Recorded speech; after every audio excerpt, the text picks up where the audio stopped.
Hello and welcome to Eat to Treat. I'm Dr. Amaris Williams and I have a PhD in nutrition. I'm an avid foodie and a cook. I do live cook-along cooking demonstrations every first and third Saturday of diabetes and hypertension friendly recipes. So diabetes friendly recipes are on the first Saturday, and the third Saturday, which is today, we're doing a hypertension friendly recipe.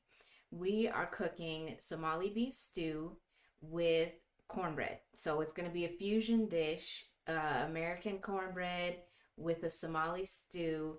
The original, this is not an authentic Somali stew. The original recipe calls for lamb, but I changed it to beef to make it more accessible for everyone. But it's still delicious, so let's get started.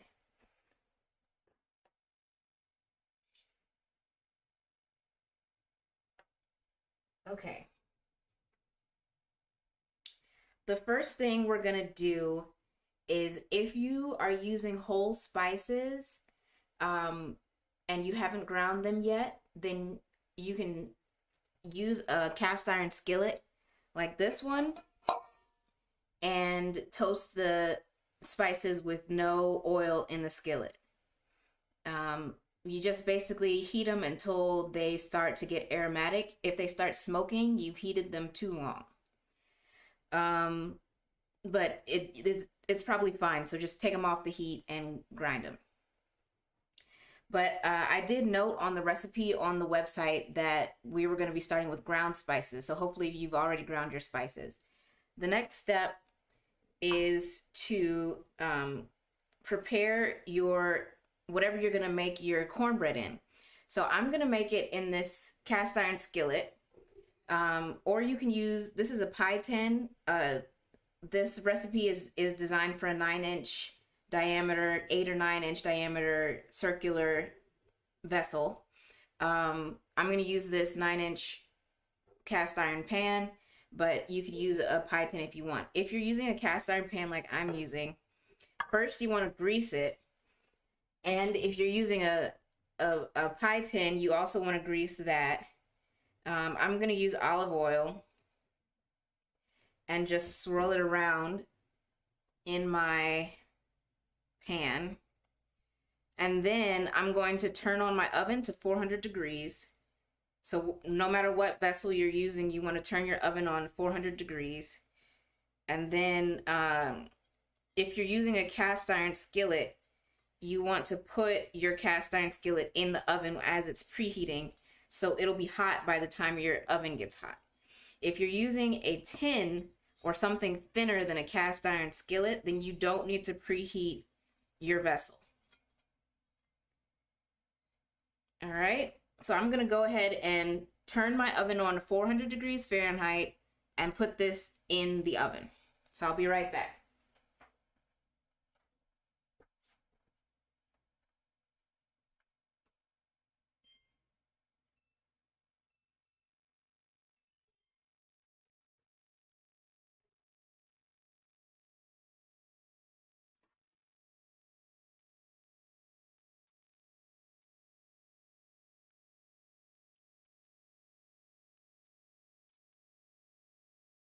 If you notice that your oven racks are not centered in the oven, it's not critical, but you do want them to be somewhere near the middle of the oven. All right, next up, we are going to start working on this stew. And the first step for that is to put a little oil in the pot that you're going to be using to cook the stew in. So, and you will need to use a pot that has a top. It's not critical if you don't have one that has a top, but it will speed up the cooking process if you have a top for your pan. So I added about 2 tablespoons of oil to my pot. Next up, we're going to chop an onion. First, we'll peel it.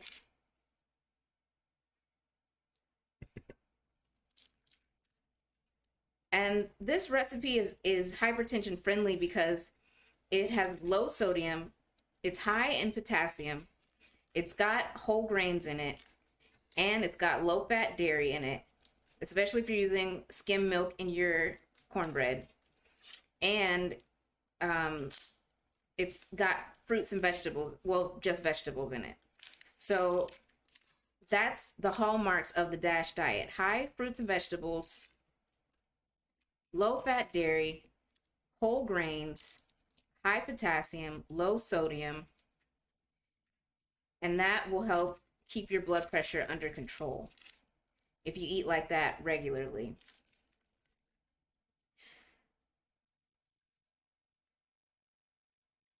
Almost done with this onion here.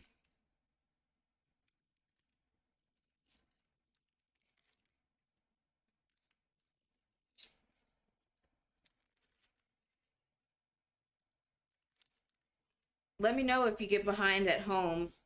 Hopefully things like me slowly peeling an onion can help you keep up to speed here.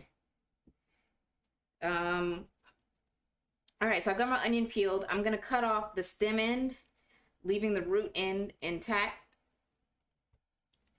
And then from there, I'll have a flat surface to put my onion down so I can cut it in half through the root end. All right. And with my fingers curled under, I'm just going to slice the onion. I'm not going to dice it or do anything fancy. The onion is going to break down in the soup, and so we're going to have just strands of onion left over after the soup is cooked. All right, so I've got half the onion cut. Now I'm going to turn my heat on under my pot.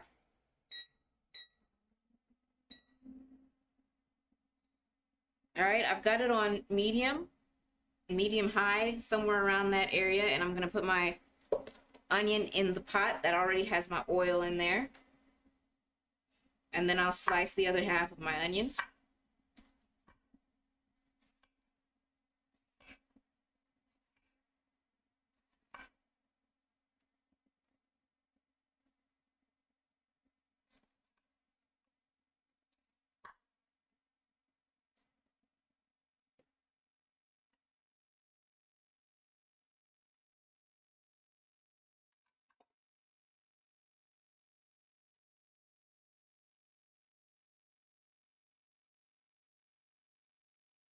Now, when I'm doing these cooking demos, you'll notice that I don't really cry too much when I cut the onions. And that's because about an hour before the cooking demo, I actually put the onion in the refrigerator. And that helps limit the tears. So next step is we're going to make the spice blend. Hopefully at home, if you're using whole spices, yours are toasted and ground. If not, you can use a mortar and pestle. This is a mortar here, and this is the pestle. And you can grind the spices by just putting the spice in there and then pounding with the pestle until the spices are ground. I'm just going to use this to mix the already ground spices that I have. So we're going to do 1 teaspoon of ground cumin.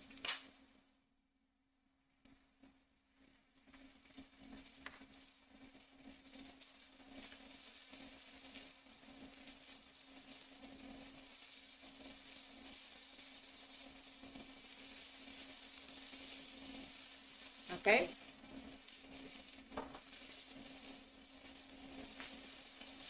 One teaspoon of ground coriander.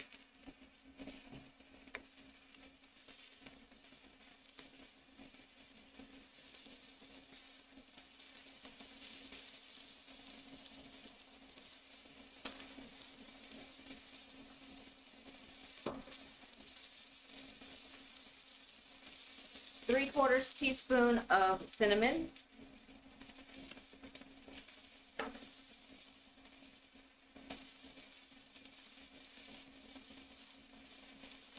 And this spice mixture recipe makes more than what we're going to use in a stew. But you can use this anytime you're cooking red meat. It's very good on red meat. Just a pinch or a dash of ground cloves.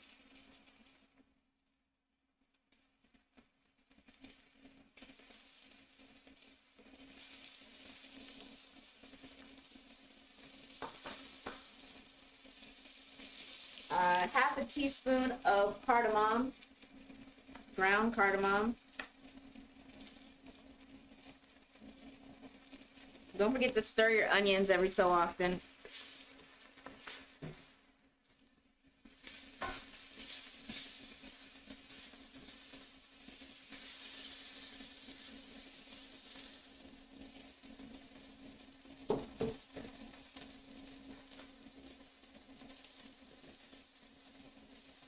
Three-quarter teaspoon of ground black pepper. The only black pepper I have that comes in this grinder, so I'm gonna have to manually grind it here for a second.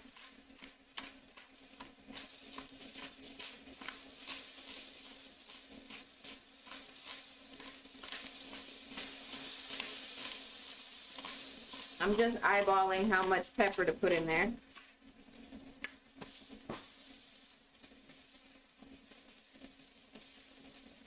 And last but not least, 3/4 teaspoon of turmeric. And this spice blend is called Zawash. I think I'm pronouncing that correctly.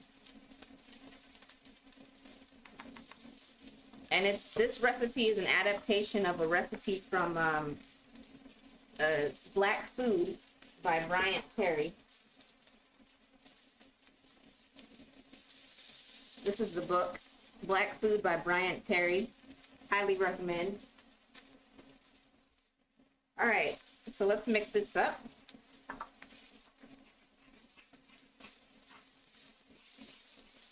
And this Zawash spice blend, like I said, you can use it for red meat, lamb, beef, etc. Goat, whatever you want. Stir your onions.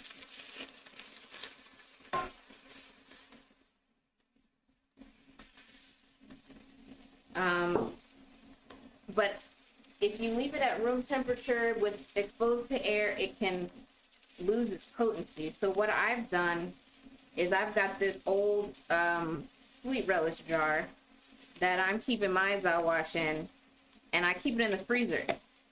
So I've just labeled it with the date, and I'll put the rest of what we don't use today in the freezer after we're done. So get your tablespoon measure out, and we're gonna get a tablespoon of this spice mixture that we've just made and put it in with our onions. And then stir it up. Monitor it though, because you might need to add more oil to the pan. You don't want the spices to burn. And I do need to add more oil to my pan. It's a little dry in there. See if you can see that. So I'm gonna add a little bit of oil.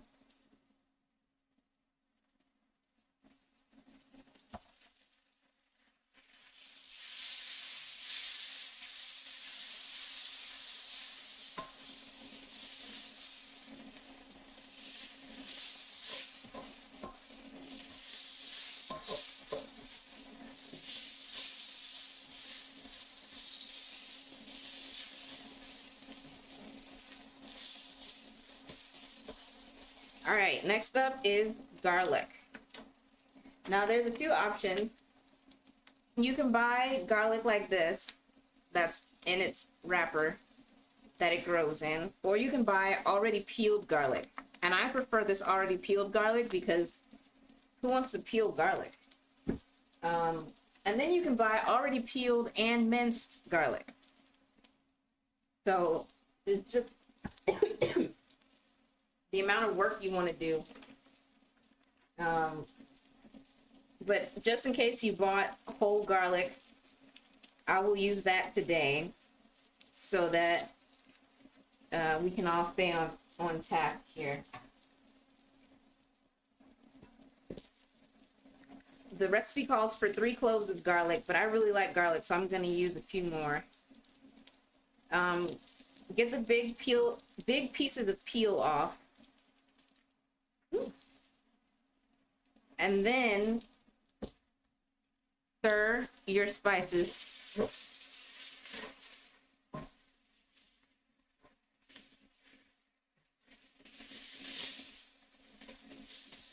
I'm going to turn mine down to medium low.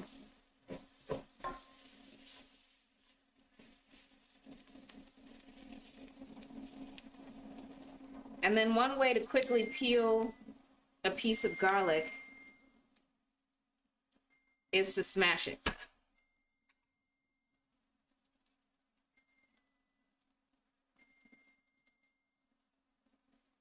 And then the peel will come off easier than if you hadn't smashed it.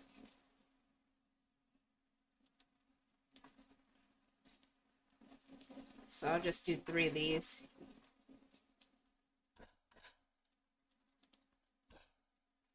And of course you're using the flat part of your knife to smash it, keeping your hand well away from the blade.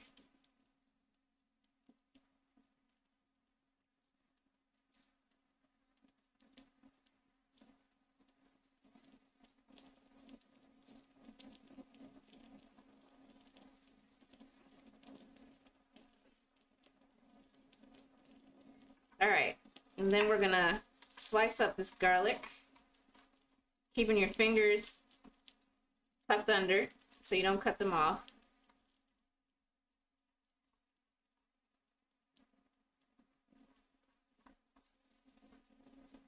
The garlic doesn't have to be that small pieces because we're gonna cook it, we're gonna boil it. So it's not like it's gonna be just quickly cooked, it's gonna be cooked for some time. So I'm just gonna roughly chop it here and put it in the stew. Now the recipe in Bryant Terry's book calls for harissa, but I did not find harissa in the local grocery store. So the next few ingredients we're gonna put in there are gonna substitute for harissa. And those ingredients are the roasted red pepper and the other pepper-like spices and the tomato paste. So I've got this jar of roasted red pepper, and I'm just going to pull one out.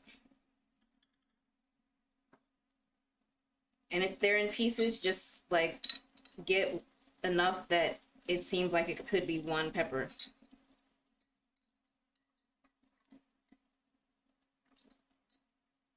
Like this is in pieces, so all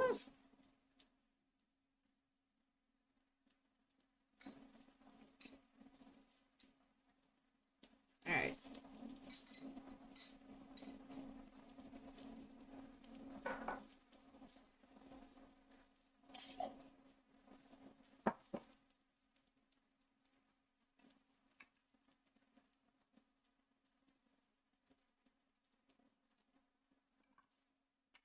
Okay, so I'm gonna roughly chop this.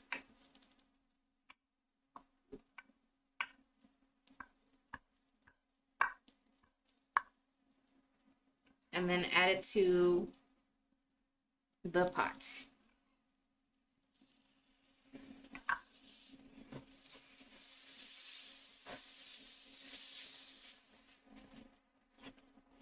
The other peppers that we're going to add to the pot are paprika and crushed red pepper.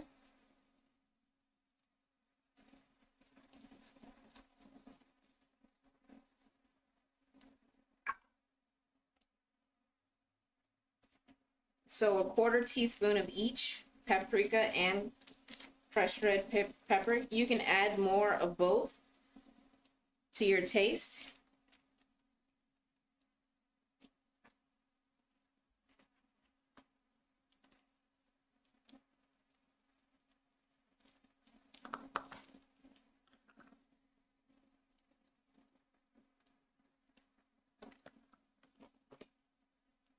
I'm using Hungarian paprika, but any kind of paprika will work. You can even use smoked paprika.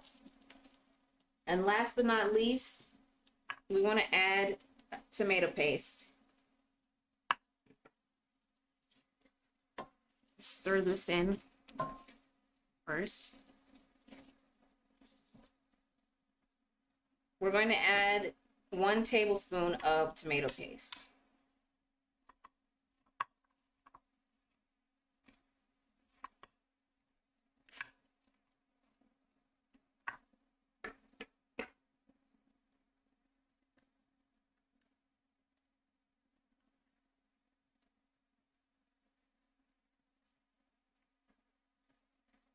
All right.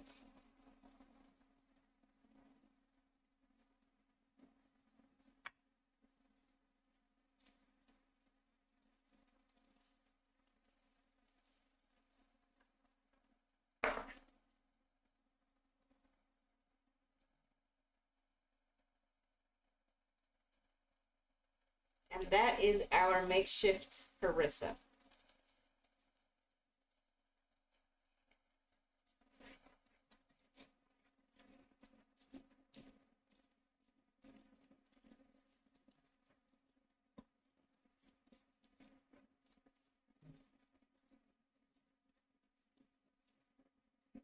Okay, now that that's in there and mixed in, the next step is to add the beef. Now I've got 1.37 pounds of beef stew meat. It's already chopped up. I haven't found any place that sells beef stew meat that isn't already chopped up. So I'm just gonna dump this in the pot as it is, without getting the little, what I call a maxi pad, but the little absorbent pads in there. That was close. All right.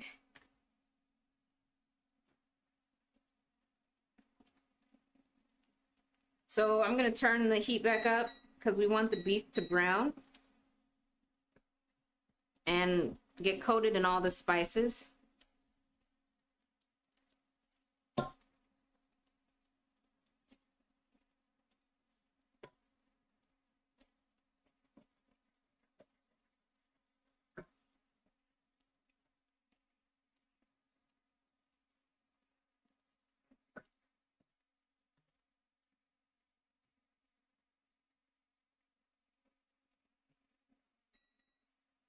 All right, so I've got mine on medium high now.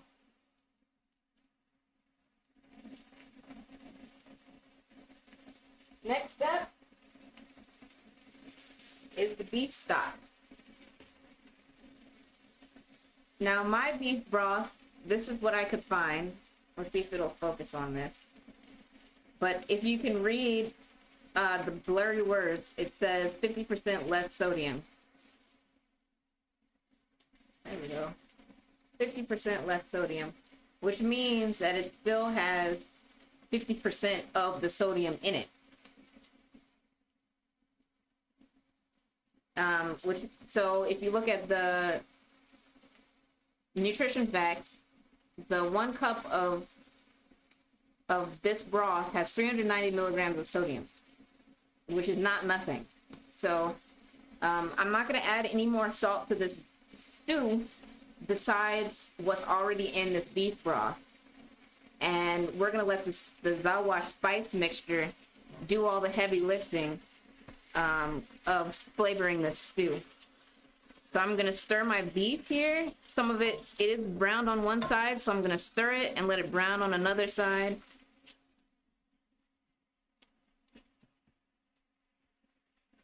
Let it get some color on it, because color is flavor when it comes to meats.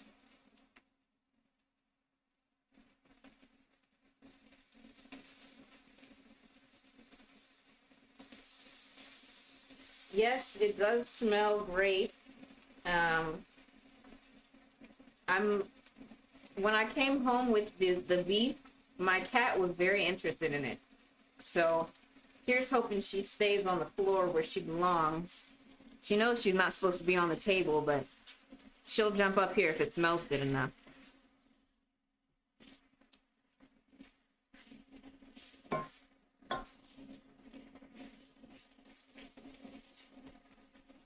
All right, so the beef has some color on it. The next step is to put in the stock. So go ahead and open your container of stock and dump it in.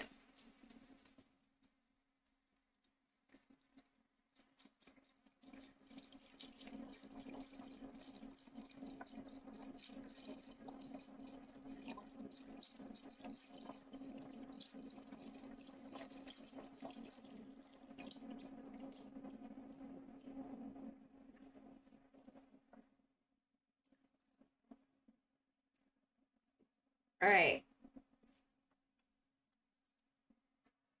So that's all we're going to do with the stew for right now.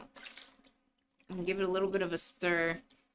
I'm going to scrape the bottom of the pot with my spoon now that the stock is in there, and try and get all the burnt bits off the bottom of the pan and get those dissolved back into the stew, because that's flavor and we don't want to leave flavor behind.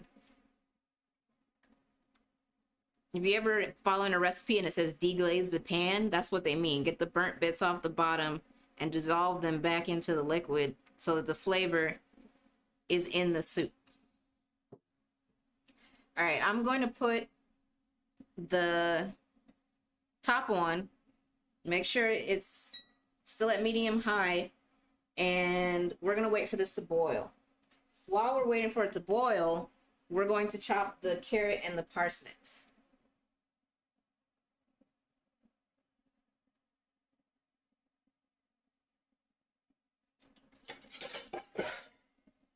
Yes, color is flavor for meat. So if you brown it, you're gonna get more flavor out of it than if it were just boiled or cooked without the development of caramelization on the skin. So these are my carrots and parsnips. I have 2 parsnips and 3 carrots because they're kind of small and I wanted more vegetables in my stew. So I'm doing extra, but you guys can put as much or as little as you want in there. Obviously, the more vegetables you put in there, the healthier the stew is, and the more potassium and more nutrients are going to be in there. So the carrots, you don't have to peel if you don't want to. I would wash them. But the parsnips, the peel is not great to eat. So I'm going to peel all of mine, but you peel what you want. And then we're going to roughly cut these into chunks and put it in the stew when the cornbread goes in the oven. Because we're not going to put the vegetables in the stew at the same time now, you know, before we make the cornbread, because the vegetables cook for a much shorter time than the meat.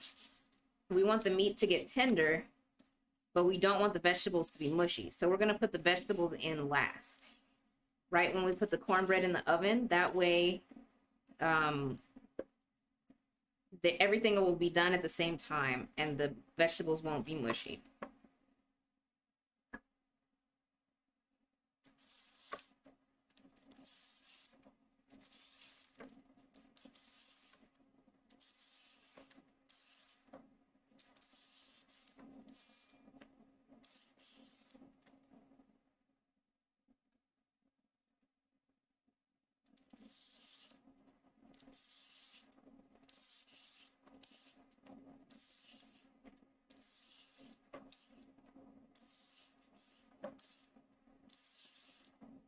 All right, last carrot.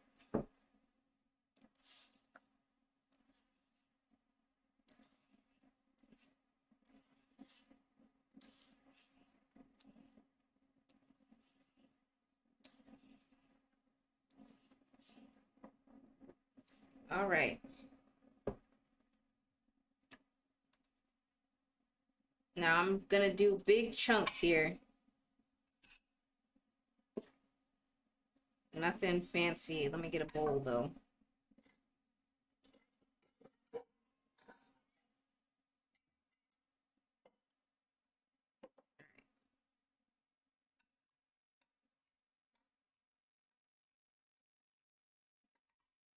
Now some parsnips, if you have a big parsnip, it might have a core that's really solid and dense. And the way you get through that is you take your knife and you rock it like this, and you'll get through the dense core.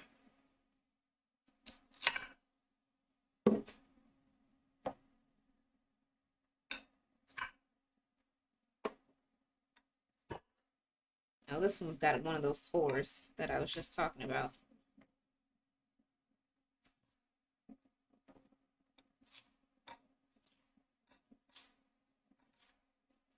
not too bad.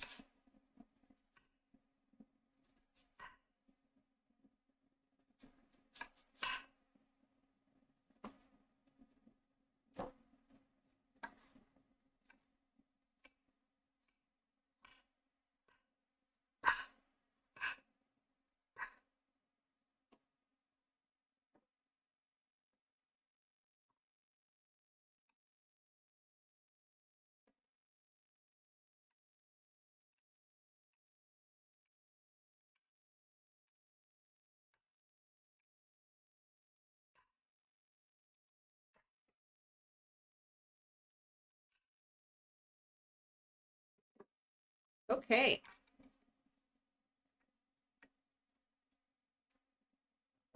So just set the veggies to the side while we make the cornbread. In a big bowl, a nice big bowl. Change this view. Okay, in a nice big bowl, we're gonna put half a cup of all-purpose flour. I just got a small bag here of all-purpose flour.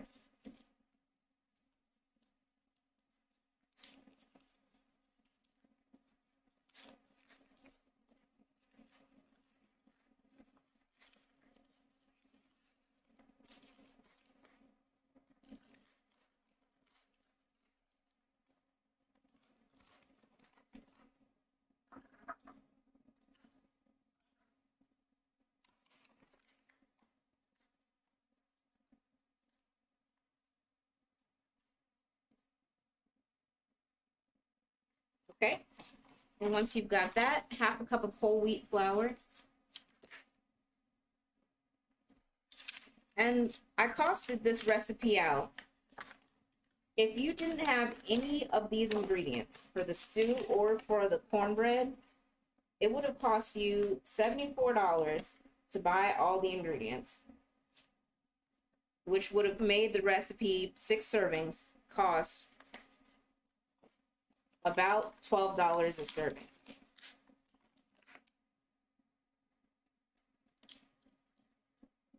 Once you've got the all-purpose flour and the whole wheat flour, the next is 3/4 cup of cornmeal.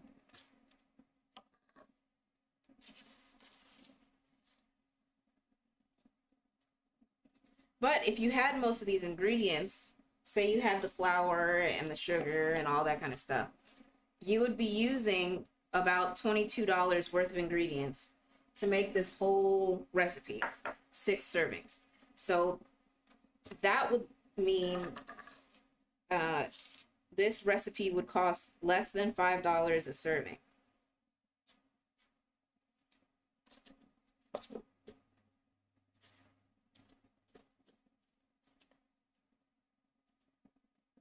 Okay. 3/4 cup of cornmeal in the bowl. And the next thing is 3/4 teaspoon of salt.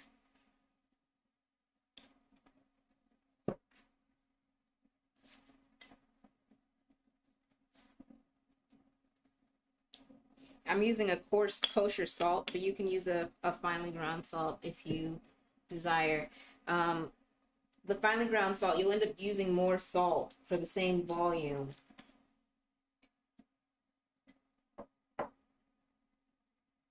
If you use a finely ground salt. The next ingredient is 1.5 tablespoons of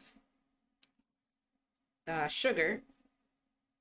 This is not going to make it a sweet cornbread. It'll still be, I'd say, normal cornbread. Now my soup is boiling. I'm going to turn it down a little bit. I want to maintain a simmer, but I don't want it to boil too rapidly. All right, and the last dry ingredient is the baking powder, and that is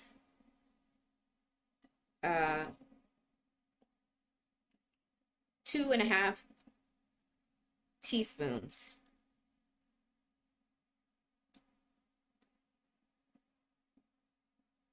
Okay.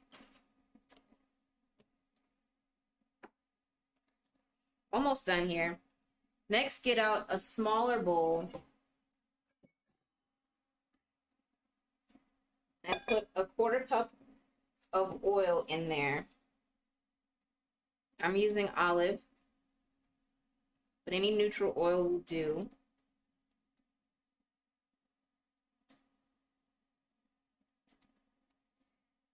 Then crack 2 eggs in the bowl.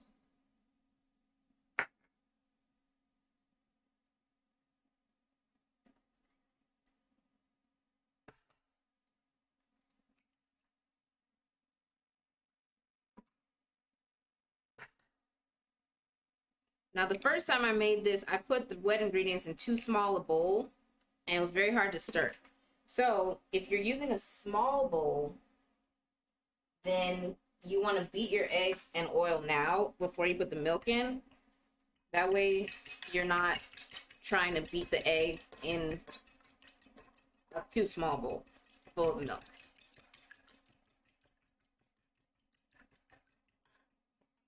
And then we're going to put 1 cup of milk in. The salt is 3/4 teaspoon.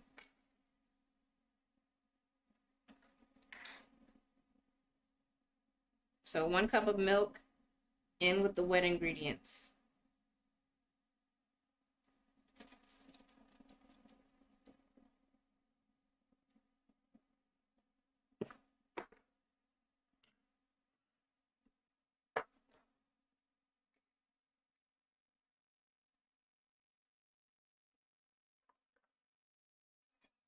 And beat that together. And I'm going to add it. Oh, I forgot to stir the dry ingredients. Stir the dry ingredients together. And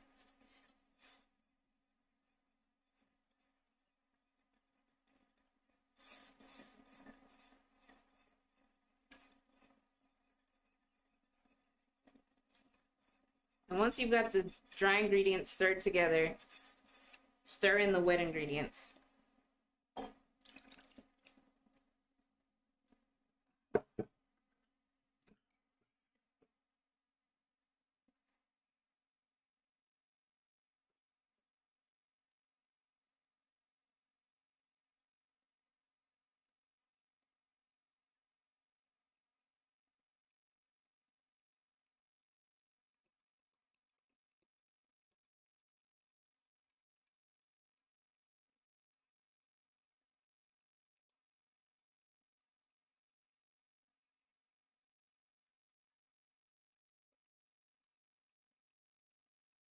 Okay, now I'm going to get my skillet out of the oven. If you are using a pie tin, you should have already greased it. Pour your batter into your greased tin and put it in the oven. I'm gonna go get my my skillet out of the oven.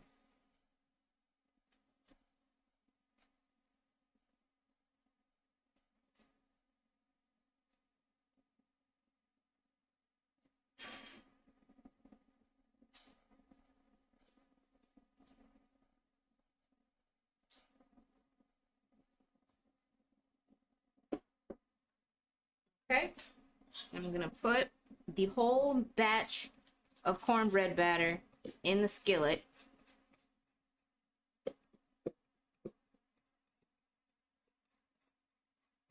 It's sizzling faintly. Yes, we turn the oven on as the first step. The oven should be at 400 degrees. But if your oven is not at 400 degrees, don't put the cornbread in there yet. And if your oven is not at 400 degrees, also don't put the vegetables in the stew yet. Wait until your oven is preheated, then put the cornbread in, then put the veggies in the stew. That way, everything will be done at the same time, and your beef will just be more tender than everybody else's because it would have cooked for longer. Okay, I'm gonna put mine back in the oven.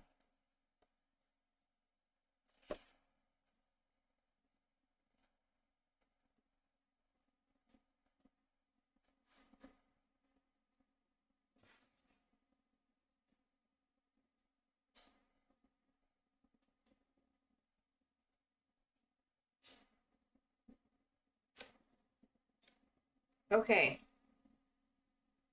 Last but not least, let's put the veggies in the stew, unless you're not putting your cornbread in yet.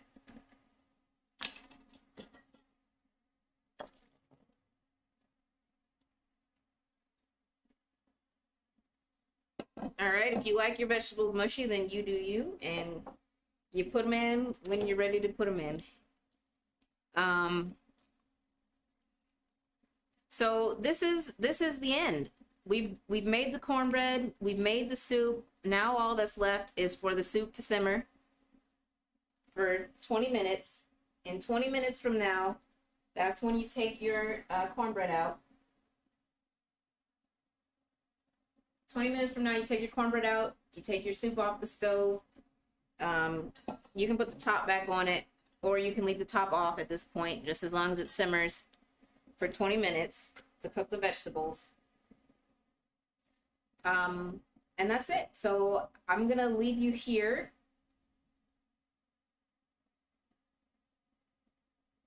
Okay, and thank you for joining, and hit the subscribe and the bell icon to be reminded of the next demonstration, and I'll see you next time. Bye everyone.